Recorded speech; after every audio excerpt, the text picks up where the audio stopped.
नमस्कार, capital TV का खास शो यूपी का दंगल देख रहे हैं आप। मैं हूं आपके साथ पूजा।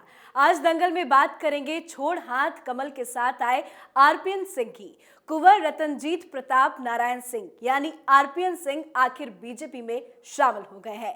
पडरौना राजघराने के राजा और पूर्व केंद्रीय मंत्री आरपीएन सिंह ने बीजेपी की सदस्यता ले ली है। बीजेपी की सदस्यता लेने के बाद आरपीएन सिंह ने कहा कि देर आए और दुरुस्त आए। 32 साल तक मैं कांग्रेस में रहा, लेकिन अब ना तो वो पार्टी रही जो हुआ करती थी। पीएम नरेंद्र मोदी के नेतृत्व में यूपी में डबल इंजन की सरकार विकास कर रही है। साथ ही आज बात करेंगे सपा की तरफ से जारी की गई नई लिस्ट की। तो इन खबरों पर चर्चा के लिए हमारे साथ स्टूडियो में मौजूद हैं कैपिटल टीवी के editor in chief doctor Manish Kumar. Doctor साहब, बहुत बहुत स्वागत है आपका। धन्यवाद। छोड़ हाथ कमल के साथ आ गए हैं आरपीएन सिंह। कांग्रेस को कितना बड़ा झटका और बीजेपी को कितना फायदा? देखिए, कांग्रेस पार्टी की अब ये परिपाटी हो गई है कि जो परफॉर्मर है उसको साइडलाइन करो, उसको जलील करो, उसको आइसोलेट कर दो, उसको कोई जिम्मेदारी मत दो, उसको बाकायदा सो कह सकते हैं कि उसको छटाई कर दो। और जो नॉन परफॉर्मर है उसको सिर पे बिठा के रखो। आरपीएन सिंह कांग्रेस पार्टी के एक बहुत ही अच्छे और उभरते हुए लीडर हो सकते थे, जिसकी कद्र पार्टी ने नहीं की। मैं आरपीएन सिंह के ऊपर आऊंगा, लेकिन ये जो भारतीय जनता पार्टी में इन्होंने जो मिलके, अभी तस्वीरें आ रही थी पडरौना की, वहां हर्षोल्लास, वहां दिवाली मना रहे हैं लोग कि ये बहुत अच्छा हुआ। अब ये समझिए कि एक तीर से योगी जी ने तीन निशाने साध लिए। एक तो कांग्रेस पार्टी, उसका एक उभरता हुआ लीडर, उसको आप उठा के ले आए। दूसरा, समाजवादी पार्टी की भी हवा टाइट हो गई। वो क्यों? क्योंकि जो स्वामी प्रसाद मौर्य जो कूद करके गए, वो पडरौना से ही चुनाव लड़ रहे हैं और भारतीय जनता पार्टी इनको पडरौना से स्वामी प्रसाद मौर्य के खिलाफ लड़ाएगी। ऐसी खबरें आ रही है। अब ये जो अपने आप को बहुत बड़े ओबीसी लीडर बता रहे थे, अब अपनी सीट बचा के दिखाएं, तब तो ये समझ में आए भाई कितने बड़े लीडर हैं। भारतीय जनता पार्टी के लिए एक बात कहना पड़ेगा, जो कहते हैं कि टीका के निशाना लगाने का। कांग्रेस पार्टी से ज्यादा दुखित और सदमा और फीवर, तापमान बढ़ गया होगा स्वामी प्रसाद मौर्य का, जब यह खबर आई होगी कि आरपीएन सिंह वो पडरौना से चुनाव लड़ेंगे और बीजेपी में आ गए हैं। खेल खत्म हो गया। सारी ये जो ओबीसी लीडर हैं, तो पिछड़े दलितों और मुसलमानों के साथ बड़ा अन्याय हुआ, ये जो नैरेटिव चल रहा था, वो अपनी सीट बचा के दिखाएं ये लोग। इस तरह की चाल, इलेक्शन चुनाव में कोई भी जीत सकता, लेकिन ये जो दावे जो हो रहे थे, भाई स्वामी प्रसाद मौर्य जो है वो तो अपने बेटे को 2-2 बार वो उच्चार से जिता नहीं पाया। अब हमको इनकी अपनी सीट के ऊपर लाले पड़ने वाले हैं। तो ये बात तो समाजवादी पार्टी और इसको लगे झटके की। लेकिन कांग्रेस पार्टी वो छोड़े क्यों? आरपीएन सिंह अकेले, मैं बहुत ही जिम्मेदारी के साथ बोल रहा हूं, अकेले इस तरह के लीडर थे जो दूसरे राज्य में जाके अपनी मेहनत और अपने लगन से ये डूबती हुई नैया कांग्रेस पार्टी को जिता कर लाए हैं। झारखंड में भारतीय जनता पार्टी की स्थिति मजबूत थी, बाकी तो पूरे हिंदी भाषी राज्यों में कांग्रेस पार्टी धीरे धीरे खत्म होती चली जा रही है। कांग्रेस पार्टी के साथ झारखंड मुक्ति मोर्चा के साथ गठबंधन से लेकर के, टिकट से लेकर के, कैंपेन से लेकर के सारी चीज़ें उन्होंने तय की और भारतीय जनता पार्टी को हराने में कामयाब रहे। झारखंड में बीजेपी की सरकार फिर वापस आ जाती, लेकिन इनकी वजह से ये इंचार्ज हुआ करते थे और इन्होंने वो कमाल करके दिखाया।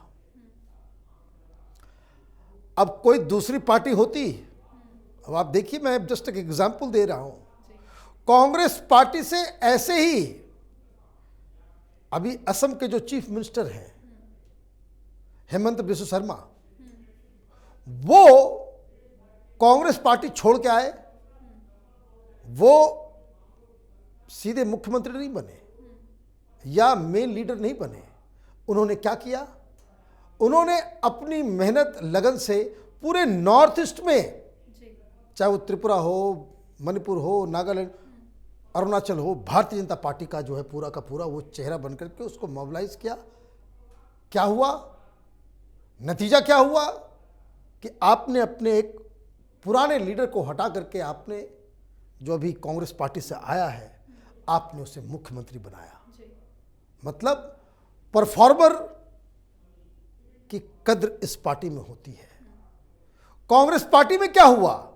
कांग्रेस पार्टी की तरफ से तो अभी यूपी के अंदर आरपीएन सिंह को अगर आगे बढ़ा दिया गया होता, चीफ मिनिस्टर का चेहरा बना दिया गया होता, यूपी की कमान दे दी गई होती, तो वो प्रियंका वाड्रा से बेहतर मैनेज कर रहे होते। कांग्रेस पार्टी अभी कुछ जगह पे जीतती हुई नजर आती। लेकिन आपने क्या किया कि राहुल गांधी, प्रियंका वाड्रा, इन लोगों ने तय कर लिया कि ये आरपीएन सिंह तो बड़ा कद वाला लीडर हो जाएगा, काटो छाटो हटाओ इसे। क्यों ऐसा होता है? ऐसा इसलिए होता है कि ये दोनों भाई बहन, इन लोगों ने अपने आसपास सलाहकारों के नाम पे चाटुकारों की पूरी फौज खड़ी कर ली है। ऐसे ऐसे लोग जो स्टूडेंट पॉलिटिक्स में कभी थे, तो कोई एनजीओ में था, तो कोई मार्केटिंग का काम कर रहा था, तो कोई कुछ, जो चुनाव नहीं जीत सकता, जो चुनाव नहीं लड़ सकता, जिसके साथ जनता नहीं है, कहीं का कोई लीडर नहीं है, टिकट दे दो तो मैदान छोड़ के भाग सकता है, इस तरह के लोगों के साथ राहुल गांधी और प्रियंका वाड्रा बैठ के रणनीति बनाते हैं। Leader without masses, they are calling the shots in Congress party. तो ये जो इस तरह के जो एसी कमरों में बैठ के बैकरूम बॉयज जो होते हैं, वो उनके पास सबसे बड़ा खतरा यही होता है कि समर्थन वाला कोई अक्लमंद आदमी, मोबिलाइजर, कोई अच्छे ढंग का मैनेज करने वाला, अगर उसकी हैसियत बढ़ेगी तो फिर हमारा क्या होगा? तो लायन एंड फॉक्सेस, ये डिफरेंस है। तो होता है कि जंगल में बब्बर शेर भी कभी इन भेड़ियों के चक्कर में फंस जाता है तो उसकी मौत हो जाती है। कांग्रेस पार्टी में यही हुआ है और इसलिए वो वहाँ से छोड़ के आए और भारतीय जनता पार्टी में इसलिए ज्वाइन किया क्योंकि उनको ये मालूम है कि इनके ही मित्र सिंधिया साहब, वहाँ पे ऑलरेडी सरकार है, पॉपुलर लीडर है, आप भारतीय जनता पार्टी में आते हैं, आपको मंत्री भी बनाया जाता है। आपको ये ऐसा नहीं कि पद के लिए चाहिए उनको पैसे और इसका उस तरह के लीडर में से नहीं है आप। बहुत सारे लोगों को उनके बारे में जानकारी नहीं होगी, लेकिन परफॉर्मर को अगर आप साइडलाइन करोगे तो यही हाल होगा। कांग्रेस पार्टी दिन ब दिन गर्त में पूरी तरीके से जाती हुई नजर आ रही है। चलिए अब बात कर लेते हैं समाजवादी पार्टी की। समाजवादी पार्टी की तरफ से उम्मीदवारों की नई सूची भी अब सामने आई है। मुसलमानों को तो तरजीह दी गई है, पर ऐसे आरोप लग रहे हैं कि उन्होंने ऐसे लोगों को टिकट बांटा है जिनकी छवि बहुत खराब है। भाई देखिए, आदमी कहते हैं ना कि भाई व्यक्ति के फेस को ही देख करके बहुत सारी चीजें समझ में आ जाती हैं। पहले तो ये लिस्ट आई भी बहुत ही अलग ड्रामा के साथ। पत्रकार पूछ रहे थे, बीजेपी वाले भी पूछ रहे थे, भाई सेकंड लिस्ट दिखाओ, सेकंड लिस्ट दिखाओ। क्यों नहीं निकाल रहे हो? तो अखिलेश यादव की तरफ से, समाजवादी पार्टी की तरफ से मीडिया को कह दिया गया कि भाई जिसको जिसको टिकट दे रहे हैं उसको बता दिया गया है, हम नहीं भी बताएंगे। भाई राजनीति में ये सब कैसे हो? कौन? वही चीज हो रही है जो कांग्रेस पार्टी में बीमारी है कि लीडर विदाउट मासेस। वही समाजवादी पार्टी में भी वैसे वैसे लोग फैसला ले रहे हैं, सलाह दे रहे हैं, उनकी ही चल रही है जो अपने से चुनाव नहीं जीत सकते। यही दिक्कत होती है। तो आपको लगा कि भाई आप छुपा लेंगे, तो दबाव बना। तो फिर इन लोगों ने कहा कि भाई आज निकल तो वो लिस्ट आनी ही है। कोई चोरी चोरी चुपके चुनाव अंदर अंदर बिना बताए हुए थोड़ी होगा। बाद में तो प्रचार में उतरेंगे ही, तो जो क्रिटिसिज्म बाद में होगा वो अभी कर लो। लिस्ट आ गई बाहर। लिस्ट जैसे बाहर आई, वेस्टर्न यूपी में आग लग गया। अभी आप भी थी बुलंदशहर में, हम लोग भी घूम के आ रहे हैं। पूरा वेस्टर्न यूपी में कैपिटल टीवी की टीम जा रही है। हर जगह जाट जो भारतीय जनता पार्टी से पहले नाराज हुआ करते थे, उन्होंने कहा कि उनके साथ तो धोखा हो गया।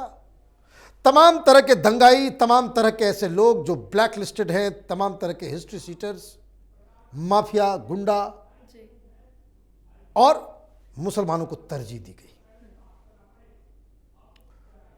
आप डिस्प्रोपोर्शनेट तरीके से, अगर आप इस तरीके से करेंगे, जबकि आप दो गलती ऑलरेडी कर चुके हैं, जिन्ना से प्रेम कर चुके हैं और पाकिस्तान से दोस्ती भी कर चुके हैं, तो ऐसे में ये तो होना ही था।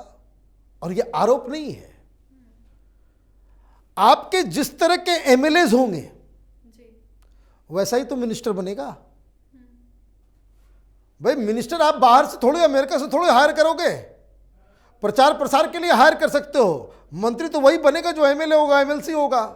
अगर आप इस तरह के लोगों को अगर आप टिकट दे रहे, बताइए आजम खान जेल के अंदर में टिकट दे दिया आपने। जेल के अंदर बैठा हुआ आदमी, जमानत नहीं मिल रही है, कोर्ट नहीं दे रही, सरकार का कोई रोल नहीं होता। अगर कोई हल्का फुल्के चार्ज में अगर किसी को डाल दिया जाता है, कोर्ट कहती है कि भाई जमानत दो, निकालो बाहर इसको। कैराना में आपने दे दिया था एक ऐसे शख्स को जो दंगा में फंसा हुआ था, जो वहां पे पलायन करवा रहा था। तो इस तरह की लंबी लंबी लिस्ट निकल आई। अब एक बात तो तय है, अगर ये लिस्ट है और अगर समाजवादी पार्टी की सरकार बन गई तो यकीन मानिए बड़े खूंखार किस्म के लोग जो हैं वो कैबिनेट में होंगे। जंगल राज पुनः वापस आ जाएगा। कम से कम इतनी समझ होनी चाहिए कि आपके ऊपर जो सबसे बड़ा जो आरोप लग रहा है, दो आरोप है और जिसकी वजह से आप हारेंगे। एक तो मुस्लिम अपीजमेंट, पाकिस्तान प्रेम, जिन्ना प्रेम, और दूसरा law and order. Law and order, आप गुंडों बदमाशों को, ब्लैक लिस्टेड लोगों को टिकट देंगे तो लोग तो यही कह रहे हैं कि भाई ये तो ट्रेलर दे दिया।